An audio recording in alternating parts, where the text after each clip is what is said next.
All right, so I'm back in my hotel room after a night at the fights at the Garden, and I have a couple of thoughts just wanted to share with you guys. A night of surprises, but really not that many surprises. I mean, there's a lot of stuff here I kind of told you guys could possibly happen, and some of you didn't listen, but it is what it is.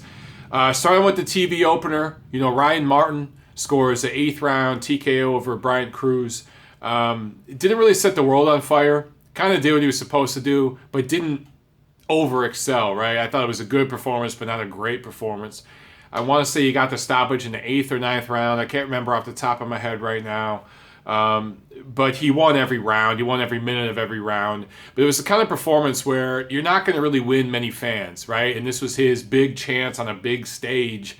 And I thought that fight, he went for it, but it wasn't an exhilarating kind of performance. So he got the stoppage, but, look, he did what he was supposed to do. I'll leave it at that. Ryan Martin gets the win. Good for him. Now, in the second fight with Carlos Cuadras, I told you guys this guy David Carmona was no pushover, and I told you he was match tough. I told you that this fight was going to go 12 rounds, just like I told you Chocolatito Rungvisai will go 12 rounds. We'll talk about that in a second. But the scores were 97-93 twice, I think, and 96-94 one time for Cuadras. And a lot of fans in the house booed that decision. They thought Carmona won. Now, I thought Cuadras did enough to edge it. He threw more punches. He landed more punches. Both guys were about the same accuracy. I want to say they landed somewhere in the vicinity of like 35% of the punches. But Cuadras threw more and landed a little bit more. I thought the 96-94 score was the right score. Two judges had it 97-93, a little too wide for my opinion. But that one judge, 96-94, I can live with that. But Cuadras, again, didn't necessarily set the world on fire. And I didn't think that was an exhilarating kind of performance that makes a lot of fans want to see him again. His last fight with Chocolatito, he looked really, really good. He was really exciting in that fight, really pushed Chocolatito. In this fight, he just kind of looked uninspired. Maybe he was overconfident. Maybe he believed in a little bit of his own hype a little too much. I don't know. But he gets the win, close win, and he moves forward from here. Both him and Carmona came in a little over 115 pounds. So this was supposed to be, as far as I understand it, the winner of this fight was supposed to face the winner of the co-main between Gonzalez and Rungvisai, but they both came in like 115.8 pounds, somewhere in there. This was only a 10-rounder. So I'm not sure what happened with that, but maybe they dropped the ball on this one. I don't know. Either way, Cuadras moves forward from here. So in the co-main, Rungvisai gets the decision over Gonzalez. And this was one that was very, very close. There was a cut, I can't remember the exact round, but there was a headbutt that caused a cut, I want to say above Gonzalez's right eye, early in the fight. There were several headbutts going back and forth. Both guys were headbutting. And they're all accidental. It wasn't, on purpose. Eventually, Rungvisai got cut, I want to say, on the same spot in the right eye. But all things considered, I thought Chocolatito edged that fight. But Rungvisai got the decision. The crowd booed that decision as well. They booed the Cuadras-Carmona decision, not necessarily because I think they thought Carmona won, but because some of the scorecards were too wide. This decision, I think the crowd felt Gonzalez won. I was surprised to see that there were Nicaraguans in the crowd here in New York. I didn't know that there were Nicaraguans here in New York. But there were, and they were in the crowd, and they were cheering. Chocolatito had a very good reception in this fight, which surprised me. Really, really did. But Rungvisai landed, I thought all of his punches, he would throw in combination, he would land some punches, but they weren't moving Gonzalez. Whenever Chocolatito landed, it was pushing Rungvisai back. And I thought he did more to win that fight, but I thought it was very, very close. I had it 7-5 for Chocolatito. But when Rungvisai got the decision, man, that was a huge upset. And that shakes up the 115-pound division. So a couple of things we learned from that fight. Number one, Chocolatito, whether you thought he won this fight or not, even if you thought he won this fight, he's not the pound-for-pound number one guy no more. I thought he was last year. The last couple years, I really thought he was the pound-for-pound king in boxing. But this performance and the way he struggled with Cuadras in his last fight, that just shows me he's not the guy anymore. Maybe it's Lomachenko, maybe it's Kovalev, maybe it's Andre Ward if he beats Kovalev in the rematch. Maybe it's Terrence Crawford. I don't know, but there's kind of a vacancy at that number one pound for pound spot right now. I don't think Chocolatito's the guy. And obviously, this goes as an L on the book. So even, on paper, he's not the guy anymore. So that we learned that. Also, we learned that the 115-pound division is wide open. And there's still some great fights to be made. If Rungvisai and Chocolatito fight again, I'd love to see it. If Cuadras fights Rungvisai now for that WBC 115-pound title, I want to see it. If either of those guys or Chocolatito wants to fight the monster in Japan, Naoya Inoue, I want to see that.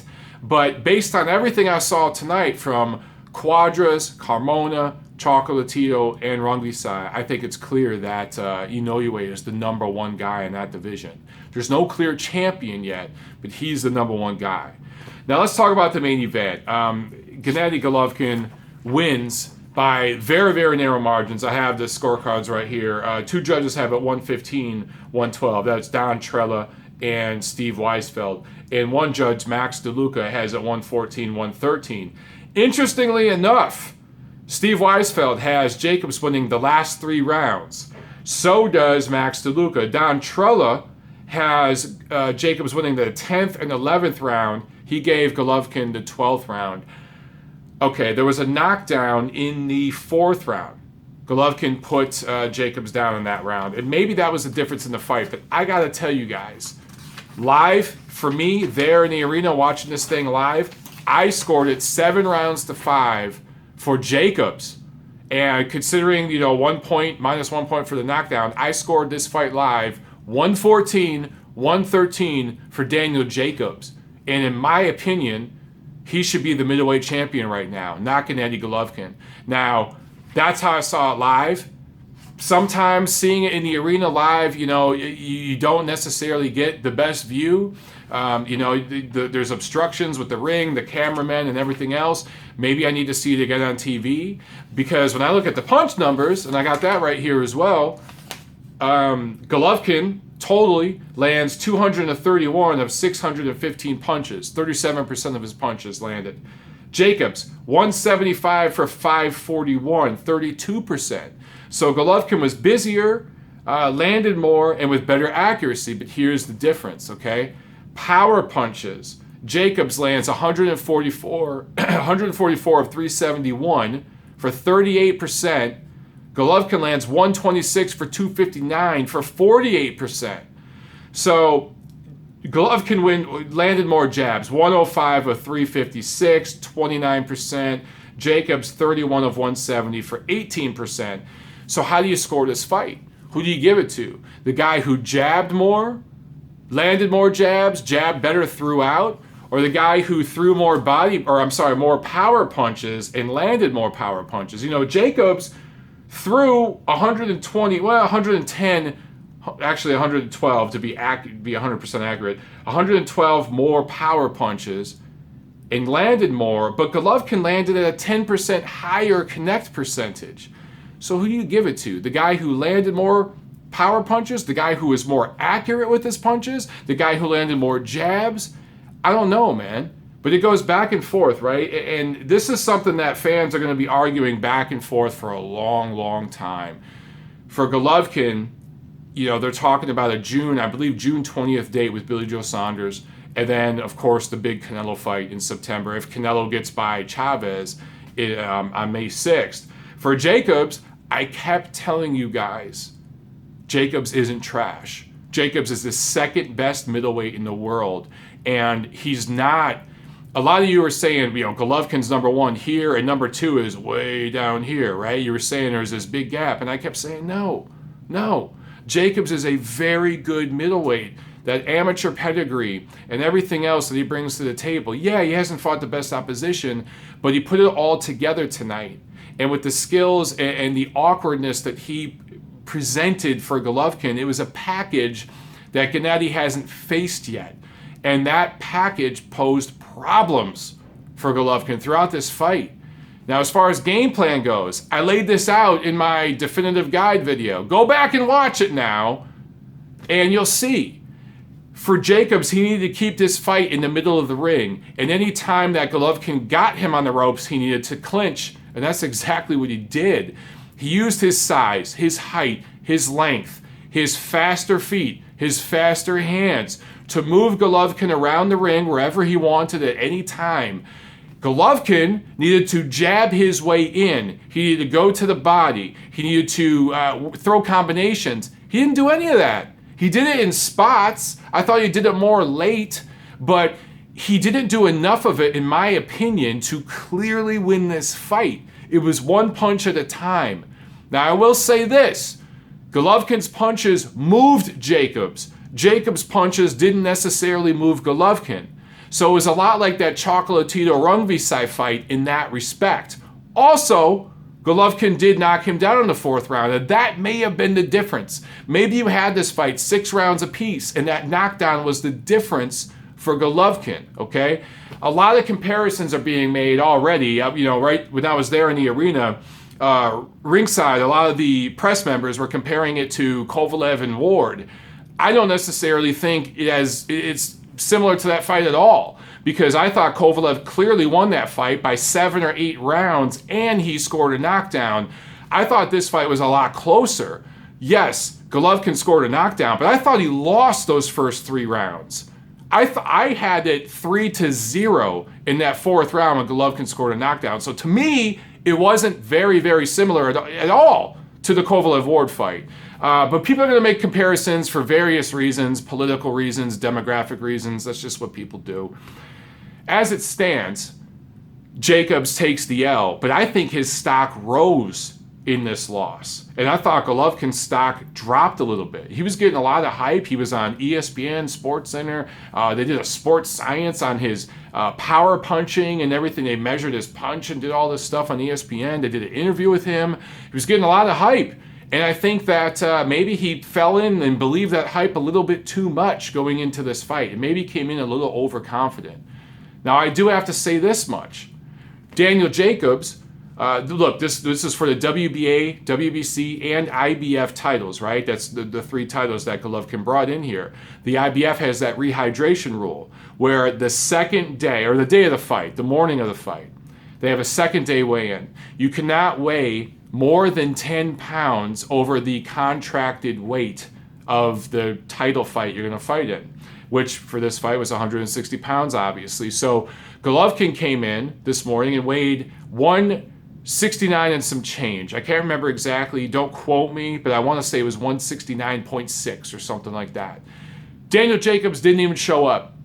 Chris Algieri, his quote-unquote nutritionalist, posted a picture of him and Daniel Jacobs last night at some Sticky Fingers barbecue joint, chicken place. And they were eating chicken wings or some shit. Daniel Jacobs had absolutely no intent to make that second day weigh-in. He came into the ring tonight. He looked 15, 20 pounds heavier than Golovkin. He didn't get on HBO's unofficial scales that I know about. He didn't get on the IBF scales to weigh in at 170 or less. So you had a very, very small light heavyweight or a big super middleweight, however you want to word it, for Golovkin against a cruiserweight in there tonight. And that weight advantage helped Jacobs. It helped him absorb punches. It helped him move Golovkin around the ring. And it hurt Golovkin. You could see it. He could not physically move Jacobs around. And I thought that was evident early on. Golovkin's jab, when he landed it, just didn't move Jacobs around the same way it is done with other opponents. And I thought that it was very, very unprofessional of Daniel Jacobs. Obviously, the IBF title wasn't on the line for him tonight, but he knew his best chance was to come in here being way bigger, way heavier than Golovkin. And for all you Triple G haters out there that keep saying Golovkin has to move up in weight, he has to move up in weight, well, here was proof tonight that he is a small middleweight. It's what I've been telling you guys forever. Daniel Jacobs, this may be his last fight at middleweight. He might be at super middleweight now after this, because you saw him chopping on the gum at the weigh-in and everything. He struggled to make this weight, right? And he had no intent on coming in at 170 the second day. So that tells me he's ready to go to 168. Maybe he'll stay at middleweight a little longer, but he's going to eventually go to super middleweight. For Golovkin, why would you go up? He's not even a big middleweight. He could make 154 if he really, really wanted to. So for all you haters saying that he's so big and he needs to move up and challenge himself and all this, that, and the other, well, here's your proof tonight. He's not that big of a middleweight, right? So I just think that, look, the business of boxing, the politics of it move forward. Golovkin is going to march forward towards a possible date with Billy Joe Saunders in June, then Canelo. But Daniel Jacobs, to me, is still the second best middleweight in the world. Go back and watch my definitive guide video. I told you guys that he was not trash. Golovkin gets the win, but I thought that